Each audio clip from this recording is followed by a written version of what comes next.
E agora em nosso programa Elga e Você, vamos ter aquele bate-papo, como sempre, cheio de descontração e informação. E hoje, mais que especial, estamos recebendo novamente aqui em nosso estúdio, nós ficamos felizes demais, doutora Natasha Silessarenko, para uma pauta incrível, que logo eu conto para vocês. Primeiro, doutora, que bom tê-la aqui. Na realidade, agora muito mais compromissada, com menos tempo, mas não deixa de vir aqui nos presentear com a sua presença e conhecimento. Doutora, muito obrigada. Elga, quem agradece sou eu. É um prazer vir aqui. Toda vez que eu venho aqui, eu sinto uma alegria tão grande, obrigada. É tão gostoso estar aqui, vocês nos deixam tão à vontade. E o seu programa realmente é uma delícia de fazer. Me desculpe aí, às vezes, que eu não consegui estar aqui presente. A gente entende, não tem problema. Mas é uma delícia estar aqui, viu? Muito obrigada. E hoje o tema realmente é... É um chamamento, né, doutora? Apaixonante. Essa responsabilidade que todos nós devemos ter com o nosso meio ambiente. É isso aí, Elga. E a gente, como eu falei no início, aliás, eu ainda não falei, vou falar agora, que a doutora é exemplo disso. O exemplo constrói, né, doutora? E a doutora já teve essa preocupação, essa responsabilidade, eu acredito que responsabilidade é a palavra que define melhor, com o meio ambiente, fazendo a sua parte há muitos anos. Elga, vou confessar aqui para você, eu sou uma apaixonada por meio ambiente, tanto que, como você muito bem falou, o exemplo vale muito mais do que 1000 palavras. Se você perguntar para todo mundo se diz preocupado com o meio ambiente, né? Mas eu tenho aí exemplo. Em 2003, nós estamos falando de 19 anos, mais de 19 anos atrás, o laboratório CEDILAB, que na época era meu, eu tinha aí pouco mais de 2 anos e pouquinho que a gente tinha inaugurado o laboratório, que ele começou em novembro de 2000. Em 31 de março de 2003, foi recomendada a certificação ISO 9000, as boas práticas de laboratório e a ISO 14000.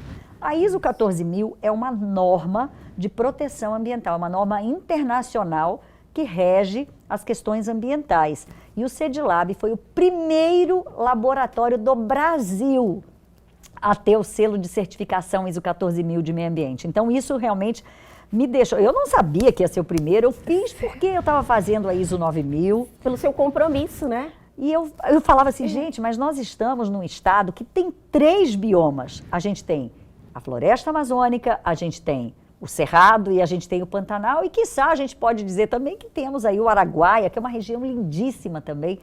Então, por que não cuidar, não proteger de tudo isso? Não proteger toda essa biodiversidade maravilhosa. E com isso, então, eu consegui fazer a ISO 9000, junto com a ISO 14000 e as boas práticas de laboratório.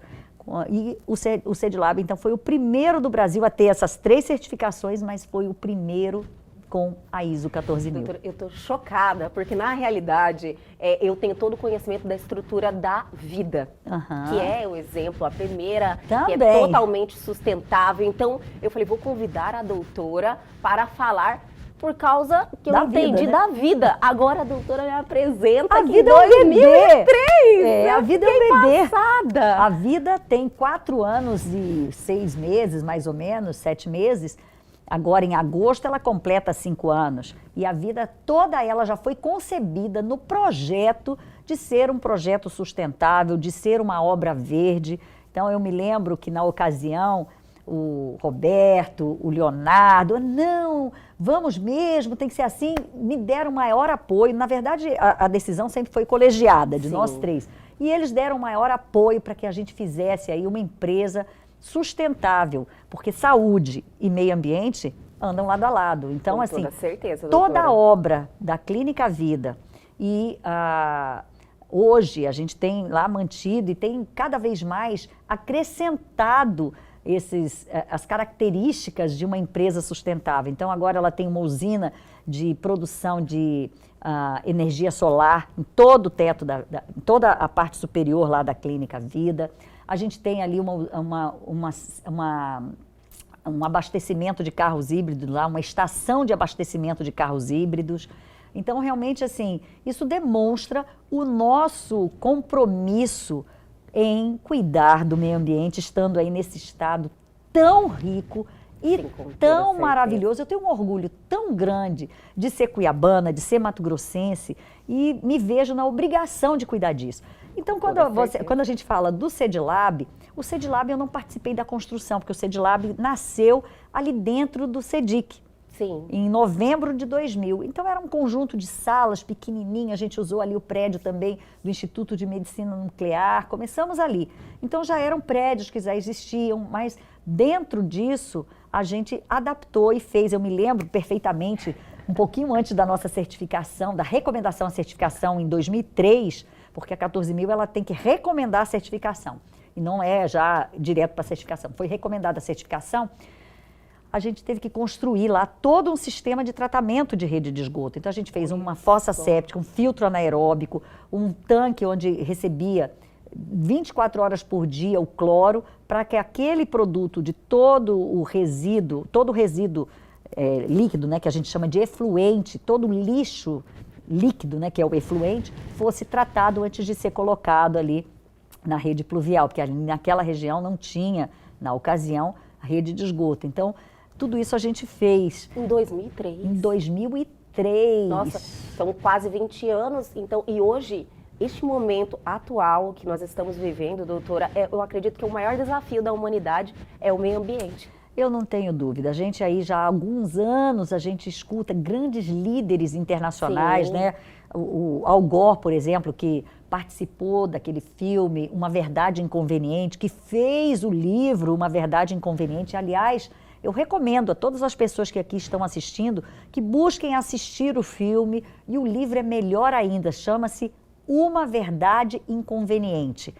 O autor é Al Gore, que foi vice-presidente americano. E ali ele coloca com precisão, com muita evidência, a problemática do meio ambiente. Então, que realmente está havendo um degelo das calotas polares, que a superfície do mar está aumentando, que a temperatura da Terra realmente está aumentando.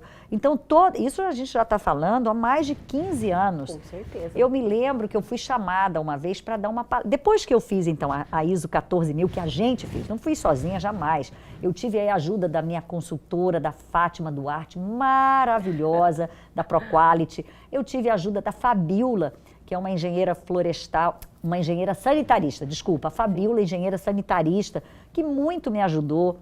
O pessoal todo lá na época era FEMA, não, agora é FEMA. Agora né? é FEMA. Era Antes era SEMA, SEMA. que era a Secretaria Estadual de Meio Ambiente. A Solange, uma pessoa queridíssima, esposa aí do nosso querido Elias Neto, ela me deu muita informação, me ajudou. A gente teve que estudar juntas e preparar juntas, porque não havia nenhuma empresa até aquela ocasião, em 2003, que tivesse a certificação Sem ISO referência, 14.000 né, doutora?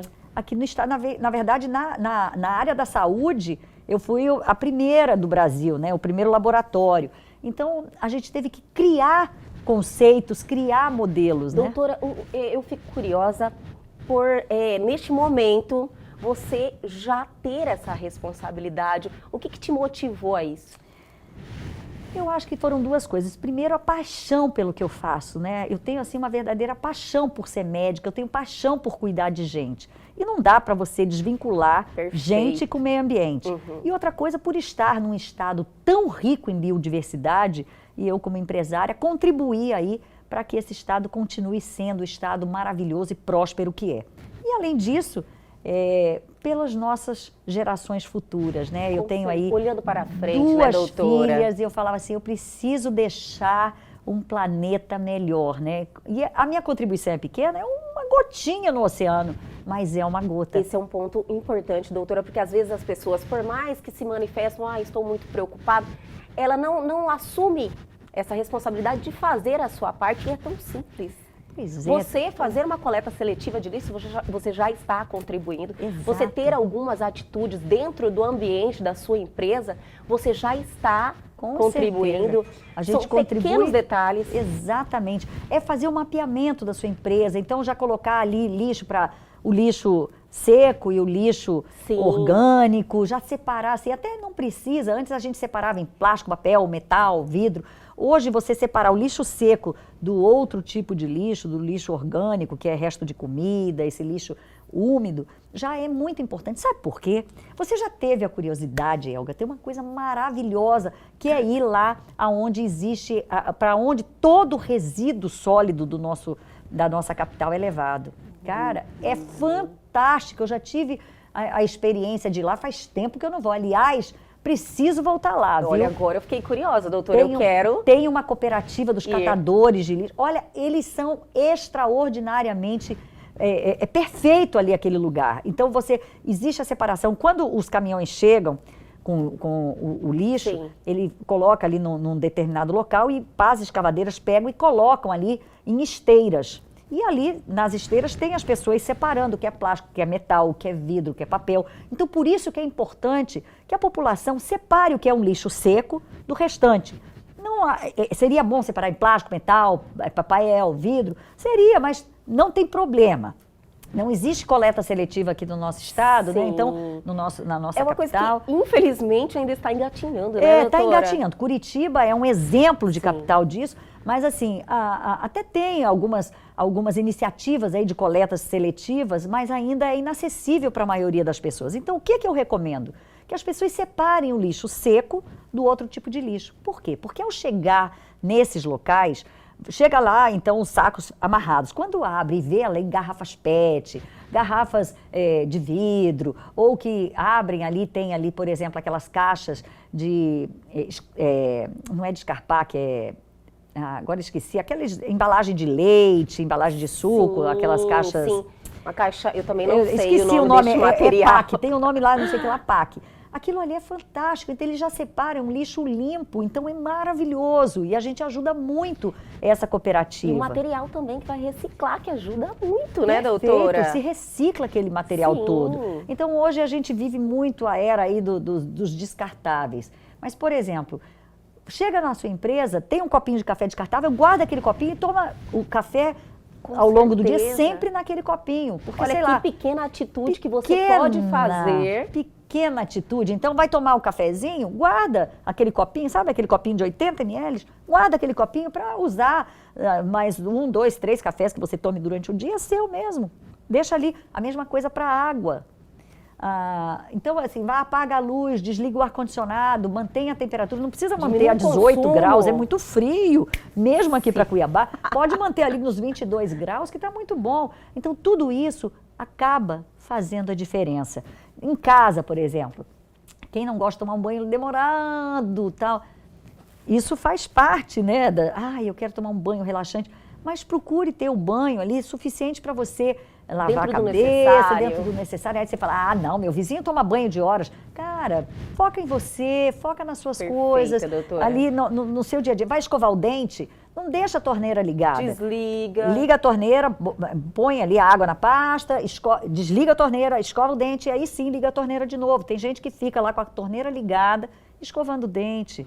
Então, a outra coisa em relação quando vai usar o banheiro, tem aqueles de dar descarga que é só para o número 1, como diz o xixi, e o número 2. Então, assim, use isso com bastante responsabilidade, entendeu? Porque isso faz a diferença. E mais, a gente vai ensinar os nossos filhos, os nossos netos, como agir.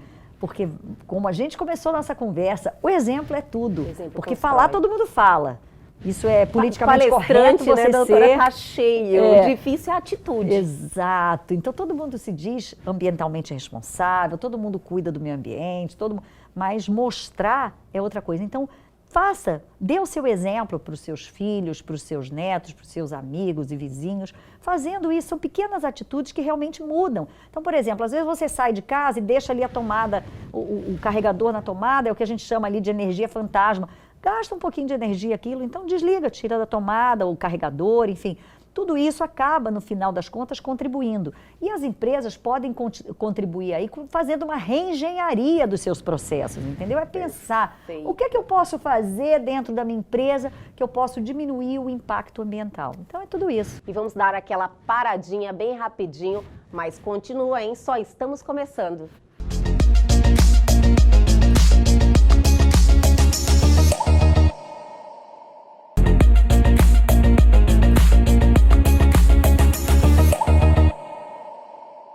Estamos de volta nesse papo cheinho de responsabilidade com a doutora Natasha. E este mês, que foi o Dia Mundial do Meio Ambiente, foi no último dia 5 no de início junho desse mês. Exatamente. E na realidade foi criado esse mês do meio ambiente para fazer esse chamamento, para as pessoas realmente se envolverem com essa bandeira, com esse compromisso de realmente ter atitudes que contribuem, assumir isso como sua responsabilidade. E são quantas atitudes que a doutora enumerou aí que são simples, que são hábitos que você insere na sua vida e que ficam natural isso acontecendo. Exatamente. Né? Isso é uma coisa importante. Eu me lembro, sabe, alguma coisa interessante. Eu não sei se essa pessoa vai assistir aí, que está nos assistindo, mas... Vamos avisar.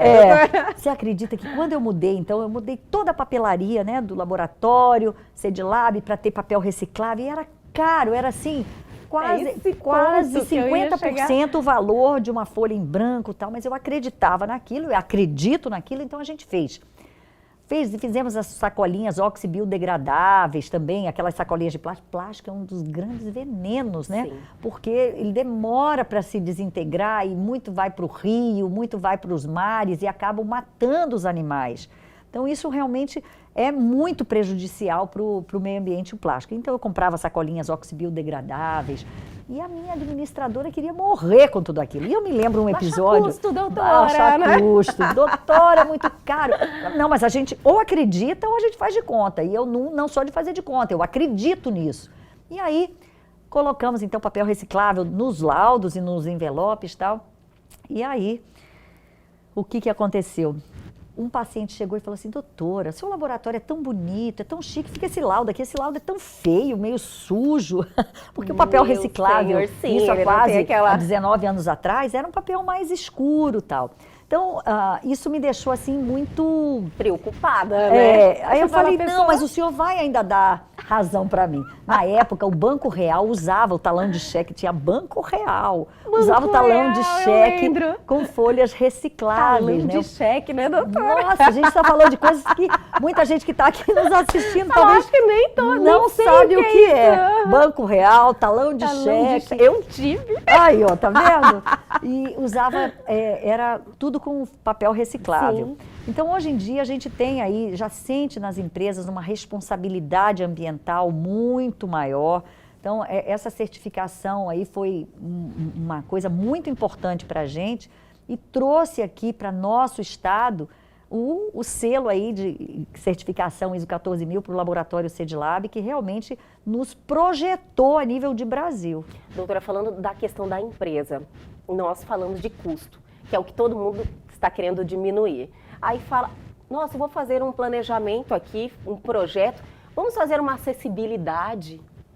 Claro. As pessoas não querem fazer, porque querem reduzir o custo.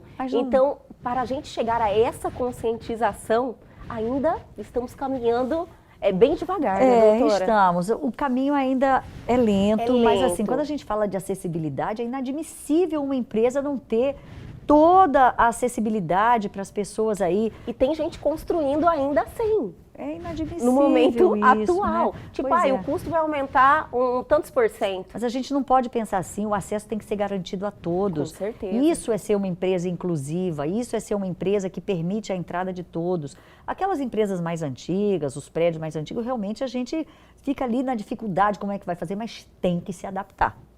Tem que se adaptar.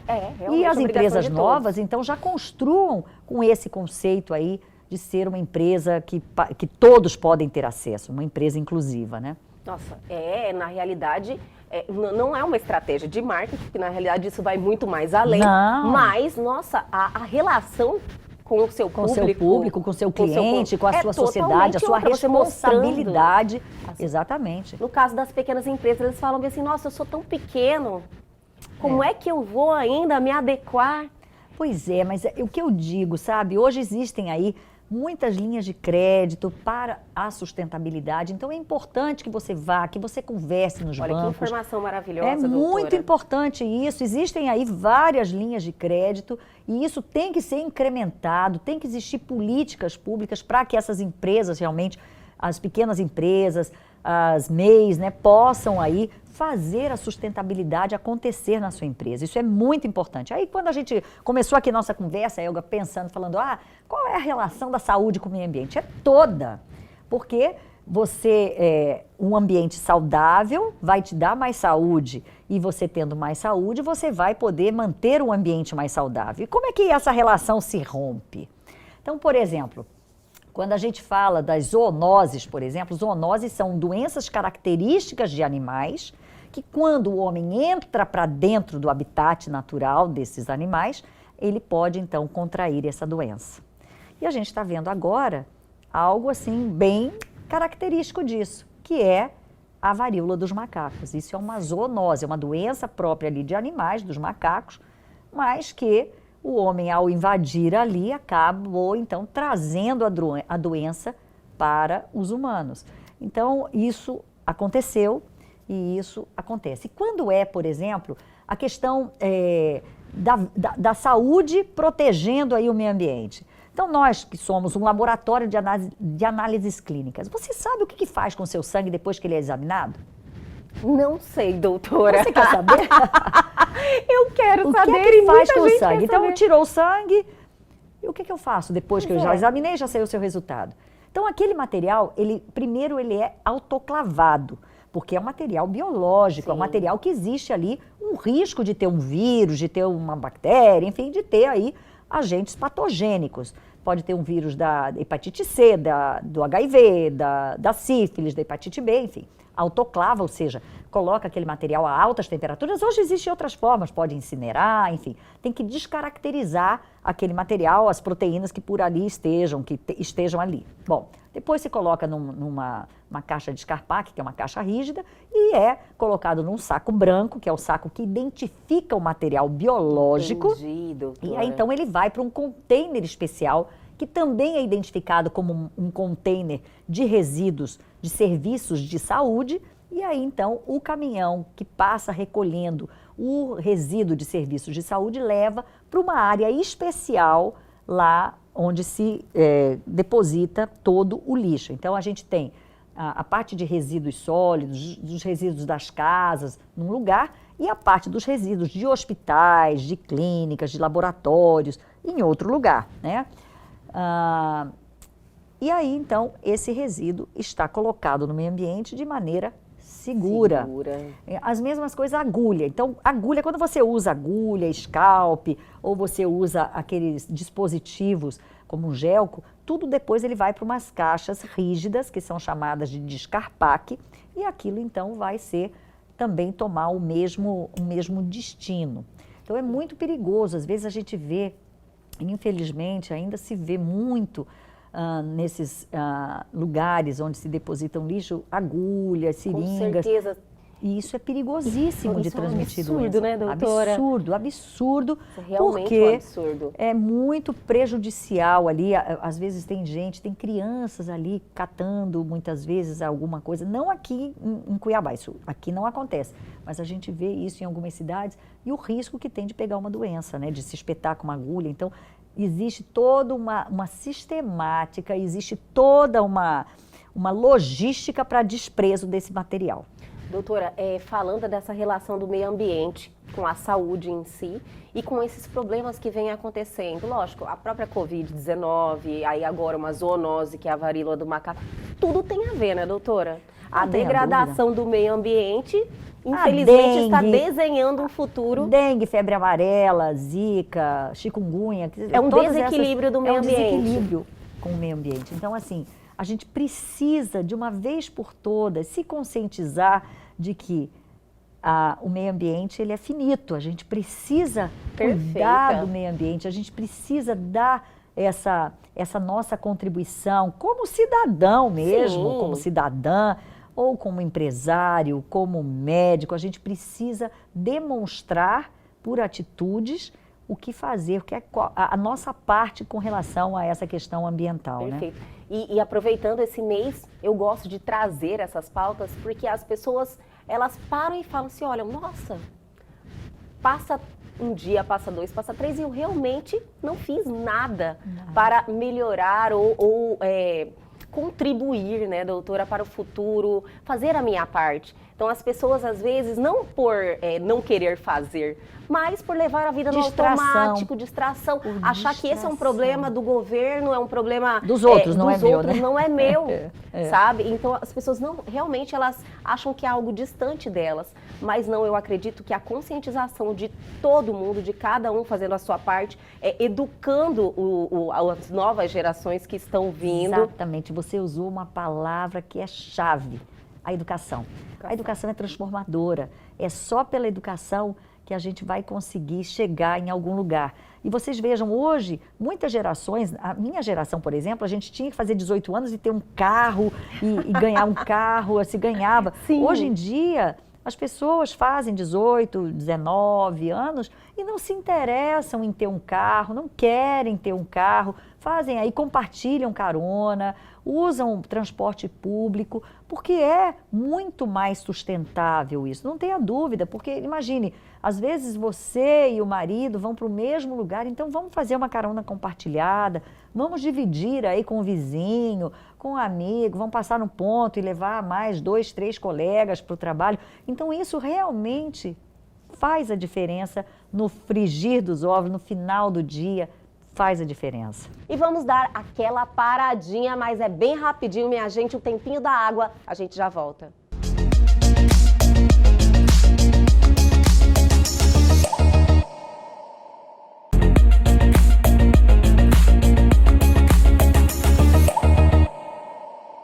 Estamos de volta com este programa que está fantástico hoje, hein? Doutora, como eu disse no início da entrevista, é muito bom trazer alguém que realmente é exemplo, que trouxe isso para a sua vida e não só para a sua, está fazendo a diferença na vida de muita gente com as suas atitudes.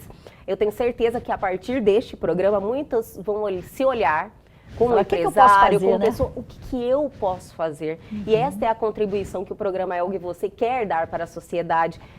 Tipo, trazer a sociedade para esse compromisso tão importante com o meio ambiente. Nós estamos aí só iniciando o mês de junho, né, doutora? Temos o mês inteiro para levantar essa bandeira. E eu fiquei aqui o tempo todo te olhando, pelo tamanho de domínio que você tem do assunto, conhecimento, intimidade. Realmente deu uma aula. Hoje eu estou muito agradecida. Ai, olha, viu? Agradecida tô eu, Elga, que é uma delícia da gente estar. É muito, muito bom mesmo poder estar aqui conversando com você, conversando com as pessoas que estão aí nos ouvindo, porque é um tema importante, é um tema que não tem profissão, não tem especialidade, ele permeia toda a sociedade, né? Então você pode, é possível sim fazer a diferença no seu dia a dia, na sua casa, no seu escritório, no seu consultório, no seu hospital, no seu laboratório, na sua empresa. Então é possível com pequenas atitudes. Então sempre apagar a luz, aumentar a temperatura do ar, desligar o ar, enfim, são atitudes, botar aquela tela de stand-by nos computadores, tudo isso ajuda a diminuir aí o consumo de energia, ajuda a contribuir para um meio ambiente melhor, para as gerações futuras, né? Ai, e quando a gente fala aí das doenças, a gente acabou de estar vivendo aí uma pandemia, não digo uma pandemia, mas o surgimento, aí já tem mais de 780 casos da varíola dos macacos, isso preocupa, porque... 780 casos? 780 casos. No Brasil ainda... É preocupante mesmo, doutora? Então... Porque de 750 casos para uma pandemia... Então, o que chamou a atenção foi o aumento do número de casos. Esse vírus do monkeypox, que é a varíola do macaco, é um vírus já conhecido há muitos anos. De 1958 ele foi descrito pela primeira vez, lá na África. E em humanos foi descrito pela primeira vez em 1970. Que era a varíola, né?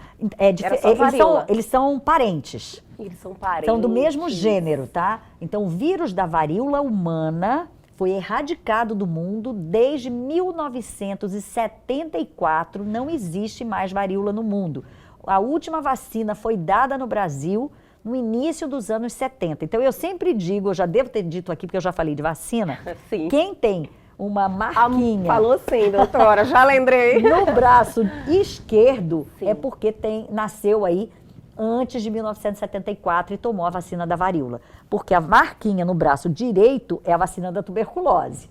Então, quem tem essa marquinha no braço esquerdo tomou vacina de varíola. Então, a varíola humana não existe mais no mundo. Foi erradicada com a vacina, que foi a primeira vacina desenvolvida, foi a vacina da varíola. A varíola dos macacos, ela é diferente.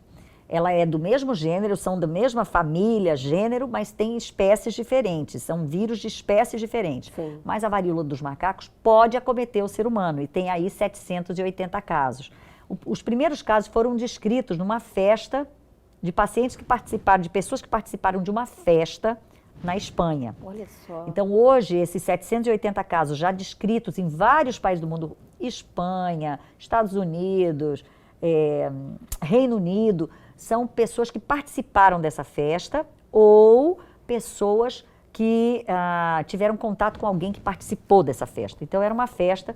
Hoje, os casos, a maioria dos casos descritos são em homossexuais masculinos que participaram dessa festa ou tiveram contato com essa festa. Então, essa varíola dos macacos já foi descrita desde 1970, só que o que chamou a atenção agora foi o aumento do número de casos. Sim. Então, existem dois tipos de vírus que dão esse quadro. O paciente se sente como se estivesse com uma gripe. Isso que eu ia te perguntar, doutora, os sintomas. Uma gripe.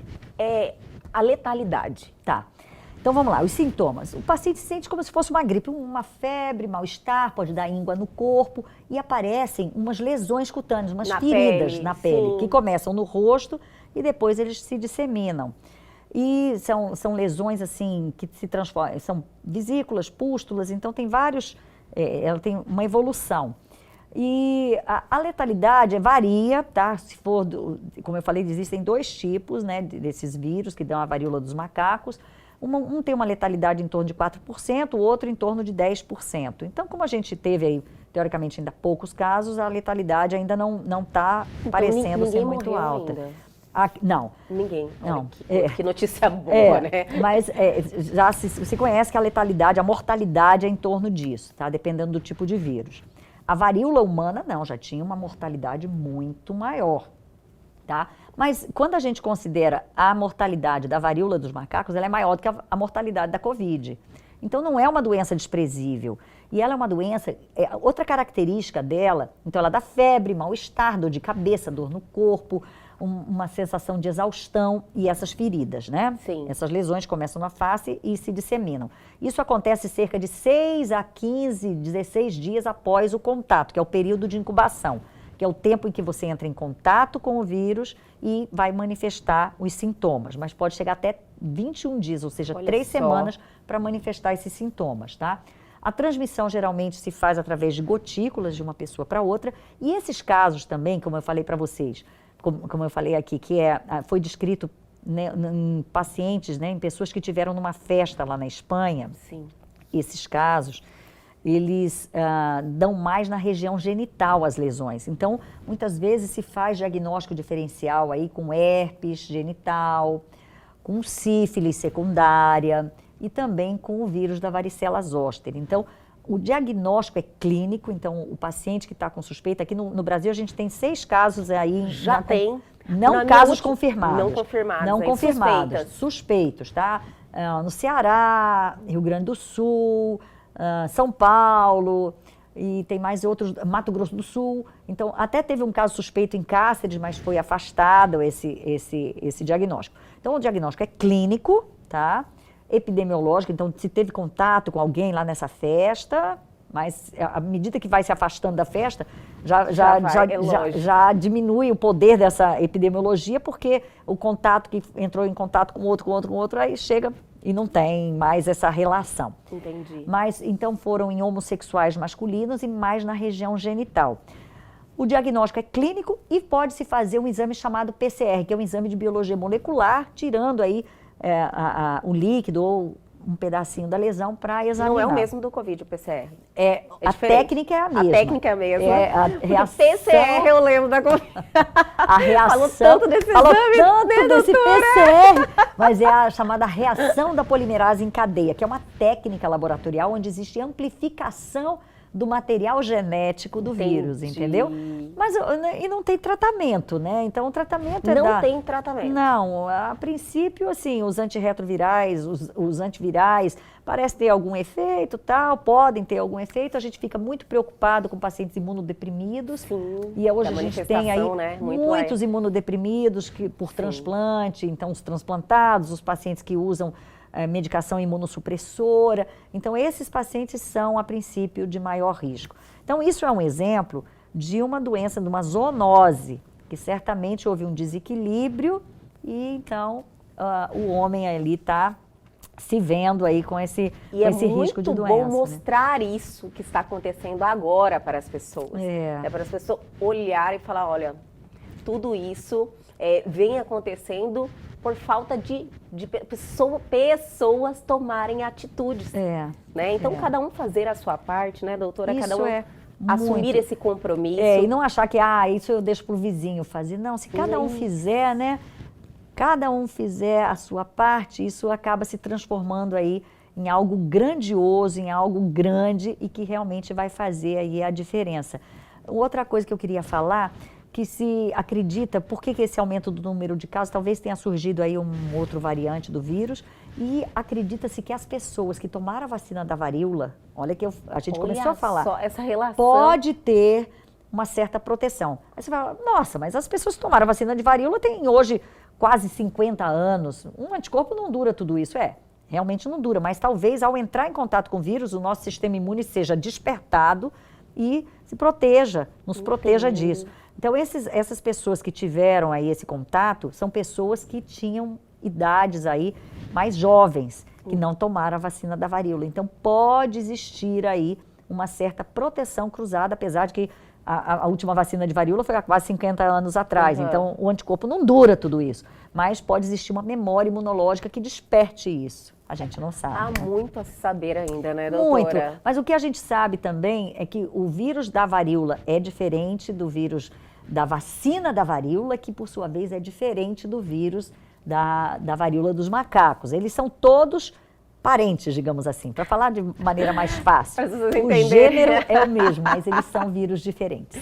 E chegou a hora daquela paradinha, minha gente, mas calma que a gente já volta.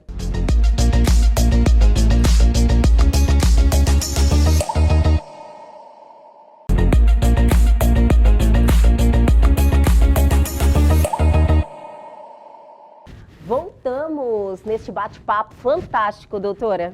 Olha, notícias, né, importantes, né, doutora, para chamar a atenção das pessoas mesmo, que também tranquilizaram um pouquinho, porque quando iniciou a ser, tipo, muito falado sobre essa varíola do macaco, todo mundo falou, nossa, mais uma pandemia, ninguém aguenta mais.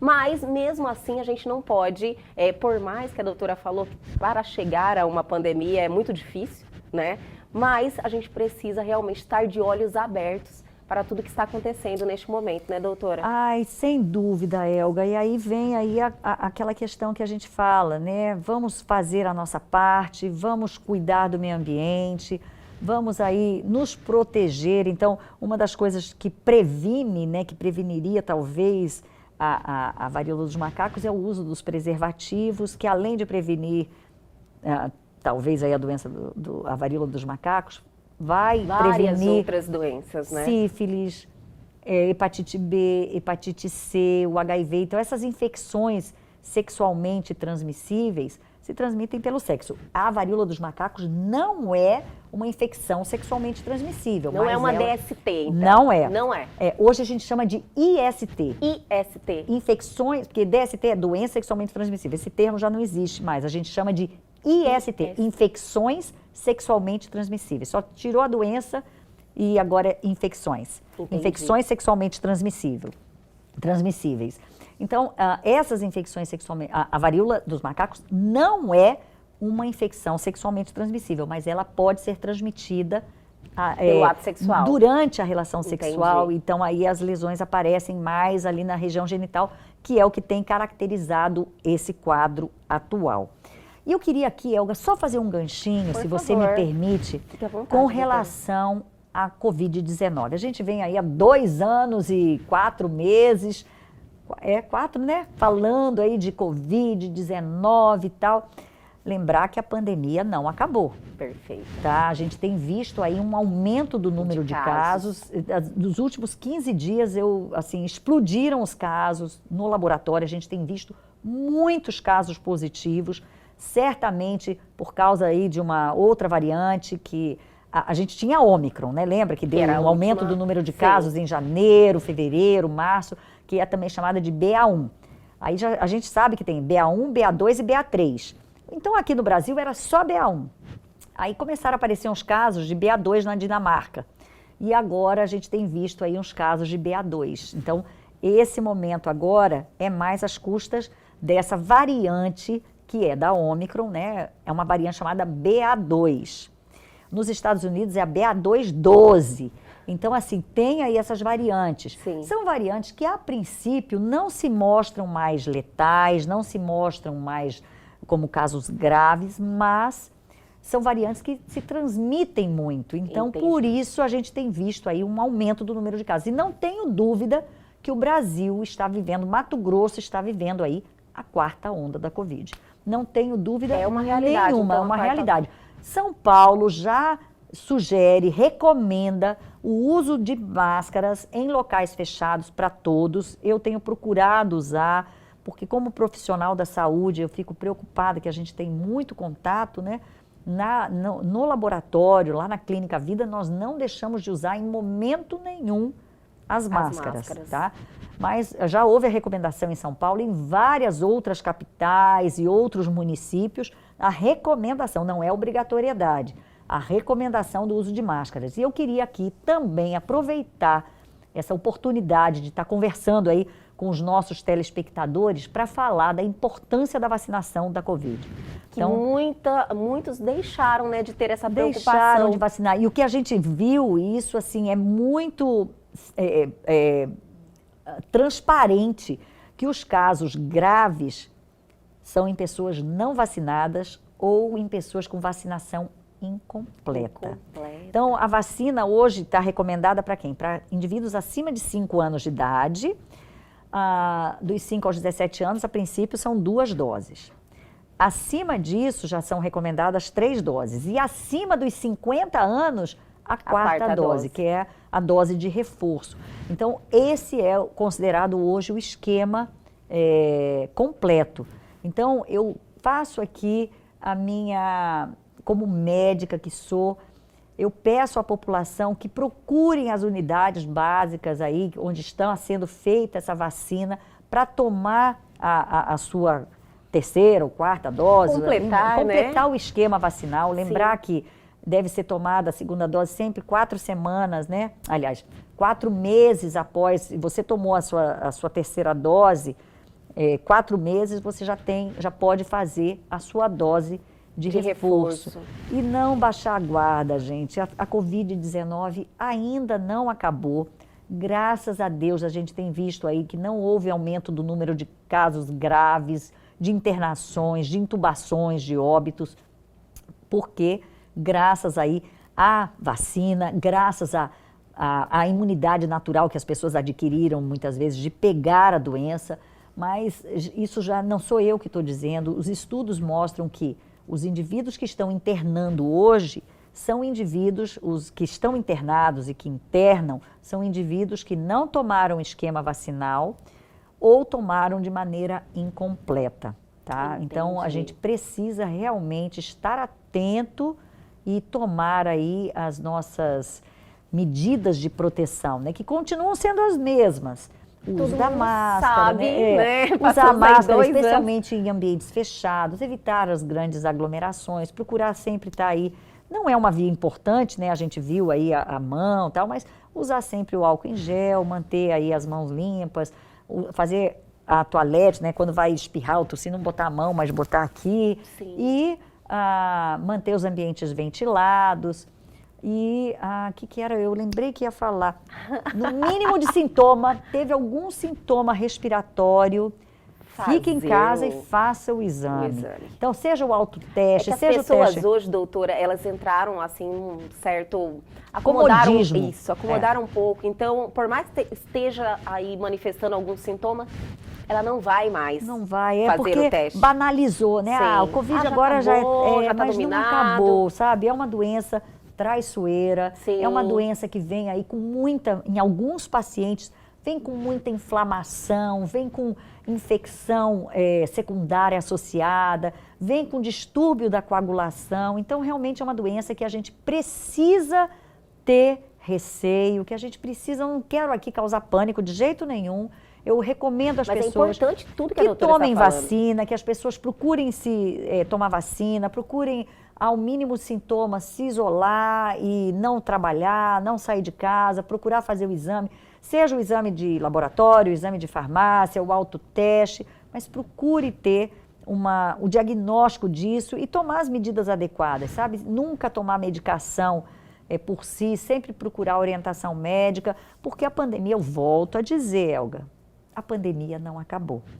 E a gente fica aí muitas vezes relaxando as medidas de segurança e eu acho que nós podemos aí ter ainda surpresas desagradáveis com a perda de alguém, com a perda de um parente. Por mais que a mortalidade tenha diminuído, que essa cepa não é uma cepa realmente de alta mortalidade, mas é uma cepa muito transmissível. Sim. Então, a gente já viu, volto aqui a repetir, os casos hoje que estão internados são casos de pacientes que não se vacinaram ou se vacinaram incompletamente.